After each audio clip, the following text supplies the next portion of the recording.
durante años han tenido que enfrentarse al problema de, bueno, tengo que pagar impuestos en Puebla, ahora tengo que pagar impuestos en San Andrés, no se definen y en ambos ayuntamientos me obligan a pagar impuestos. O hay gente que vota en Puebla y paga impuestos en San Andrés, con ese movimiento limítrofe. O sea, hasta el IFE trae una confusión de si eres poblano o eres sanandreseño.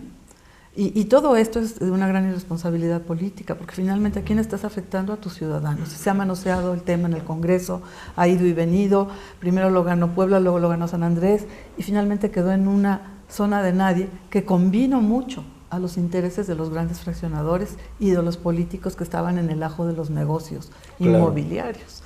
Porque al no haber quien mandara en Atliscayo, pues podían vender y hacer y tornar sin permisos, y luego ya vemos a quién le pedimos perdón. En la expropiación esta que afectó a muchísimos campesinos, a los que se les pagó muy poquito, se hizo un plan de ordenamiento territorial en esa expropiación y se dejaba una franja enorme entre Puebla y San Andrés como parque metropolitano, que de hecho Piña Olaya dejó sembrado.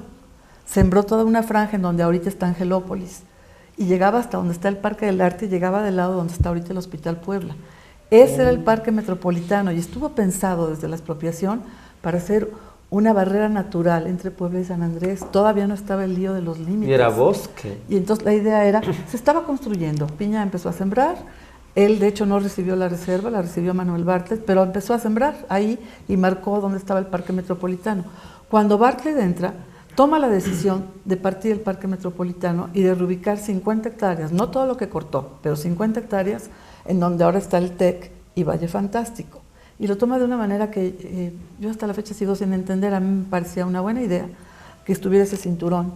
Y sobre todo fue el objeto de la expropiación en ese pedazo era que hubiera un parque metropolitano. Entonces, Bartlett hace una primera modificación al plan subregional y cambia 50 hectáreas del parque metropolitano a donde está ahora Valle Fantástico. Y se lo entrega en comodato por 99 años a Carlos Peralta, a la fundación. ¿De Monterrey? No, Bartlett le entrega las 50 hectáreas completitas a Carlos Peralta. Y ahí viene que tiene que construir y desarrollar un parque, se construye el velódromo que promocionó Jauli con dinero público, no lo hizo Carlos Peralta, y Bartlett se va. Y Carlos Peralta entra el gobernador Melquiades y no hace nada. Deja pasar el tiempo, pasar el tiempo, pasar el tiempo. Al velódromo primero le ponen Alejo Peralta y luego le borran el nombre y le ponen Niños Héroes al velódromo porque Carlos Peralta no estaba cumpliendo. En julio, agosto de 2004, Melquiades Morales, un poquito antes, decide dividir el parque y a través del fideicomiso venderle al Tecnológico de Monterrey para hacer el TEC. Y le da la otra mitad en donación onerosa, el fideicomiso, al Güero Enaine, para que construya ahí un parque. Ojo, o sea, la intención de Melquiades Morales era darlo para que se construyera un parque, pero en lugar de darlo en comodato o en custodia, hacen una donación onerosa. Oneroso quiere decir que es una carga, que te cuesta. A cambio, Enaine, ¿qué paga? 10 millones de pesos por 187,600 metros, a 40 pesos el metro. ¿Por qué tan barato? Pues porque era para hacer un parque, o sea, tenía una causa de fondo onerosa para él, entonces te lo doy muy barato para que tú hagas un parque. Para que lo mantengas, te dejo que pongas una feria en el frente, se compromete a poner una feria de primer mundo, y en la parte de atrás tienes que hacer el velódromo que habían tirado en el TEC, una pista para correr natural, no de tartán, sino una pista para correr, baños, dejar entrar gratis a los niños de escasos recursos y sembrarlo con miles de árboles. Y de eso Enaine no hizo nada. No. Javier García Ramírez le hizo el favorcito de que cuando remodelaron la Atliscayo le sembró unos árboles todos mochos y ahí los fueron a sembrar. ¿Te acuerdas que fue Enaine de traje? Y ahí estaba. En zapatos y sembró sus 4 árboles que están bien muertos. ¿Qué pasó en esa época? Lo sube a internet y lo pone a la venta en el periódico El Universal, sin decir que es Valle Fantástico. O dice, venta de magnífico terreno en Angelópolis para zona residencial.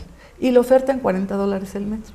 No, que 40, $400 el metro. Claro, le subió excesivamente el precio. Lo había comprado en $1 y lo ofertan en 400. Y lo ofertan en $400 el metro porque no tenía uso de suelo. Si lo hubiera tenido, lo oferta en 800.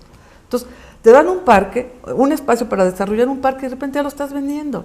Y ahí fue cuando todo este litigio y este pleitazo de nuestro patronato con el gobierno de Mario Marín. El parque y sobre todo esas hectáreas, Bartlett les puso uso de suelo. Incluso en el registro público de la propiedad de San Andrés Cholula, vienen cada una de estas hectáreas o lotes con el uso de suelo que tienen, Claro, ¿no? Como claro. equipamiento urbano, reserva natural. Área natural protegida, área verde, panteón, todo eso está ahí todavía, vacío, panteón y espacios deportivos. Y a todo eso le querían cambiar el uso de suelo en 2008.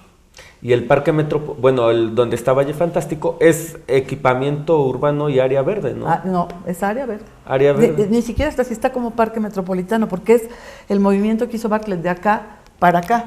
Entonces, el parque metropolitano estaba acá, le corta un pedazo y lo pasa para acá. Y lo etiqueta como parque metropolitano. Ahí, la Sedesol en 2008, fuimos a ver al secretario, que entonces era Ernesto Cordero, 2 veces estuvimos con él, para decirle, oiga, secretario, ¿por qué la Sedesol está permitiendo que lucren con lo que son las áreas de equipamiento? Es como si tú vendes el Zócalo, es como si ahorita alguien dice, oiga, porque la ley de Puebla, la expropiación es diferente, trae una cláusula donde dice que tú puedes expropiar para crear fuentes de empleo, y ahí hay una gran injusticia, porque yo te puedo quitar esta casa para crear empleo y se la quito a su dueño y luego se lo doy a un periodista. Pues no. Que el dueño te la rente a ti, pero no se la quites para regalártela a ti. Exactamente. Esa es la ley de Puebla, pero la expropiación de la reserva la hizo la Federación, se hizo bajo el amparo de la ley de expropiación federal. Ahí no viene que se puede expropiar para crear fuentes de trabajo, ahí no viene eso, Pero bueno, se expropia para hacer un ordenamiento territorial y obviamente tienes que dejar las áreas de equipamiento un 20%. ¿Para qué son necesarias? Para que en el lugar haya escuelas, haya hospitales, haya vialidades, haya áreas verdes, haya panteón y haya espacios para deporte. Si tú le quitas eso y todo lo fraccionas, es como si ahorita fraccionas el Paseo Bravo. Imagínate el Paseo Bravo con 10,000 casitas. Muchas gracias por Gracias venir. a ustedes.